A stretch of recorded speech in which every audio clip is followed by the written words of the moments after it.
تو صوفیاء کرام کہتے ہیں کہ 4 سال 4 مہینے 4 دن کا جب بچہ یا بچی ہو جائے، کسی اپنے بزرگ محترم سے اس کو بسم اللہ پڑھا لے، بغیر تکلف کے. اور بادشاہوں کا ریشمین کپڑا بچتا تھا اور سونے کا قلم ہوتا تھا اور چاندی کی تختی ہوتی تھی.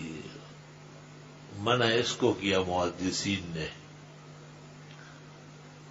یہ تکلفات اور یہ نامناسب اقدامات یہ ٹھیک نہیں ہے. کلمہ پڑھوا لے. رب اشرح لی صدری ویسر لی امری واحلل عقدۃ من لسانی یفقہوا قولی، یہ پڑھوا لے.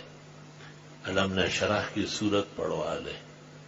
اقرأ باسم ربک الذی کی 5 آیت ہے، آہستہ آہستہ پڑھا لے، ایک ایک لفظ اور حرف کرے. اور دعائیں ہوتی ہے اس وقت. ظاہر ہے کہ ایک بزرگ کی خدمت میں آپ درخواست کرتے ہیں کہ میرے بیٹے یا بیٹی کو بسم اللہ پڑھا لے. مقصد یہ ہے کہ اللہ تعالیٰ اس کا مستقبل روشن کر لے اور اس کو آنے والی زندگی آسان کر لے. بڑے بڑے اکابر اولیاء اور صوفیاء کے ہاں اس کا اہتمام ہوا ہے.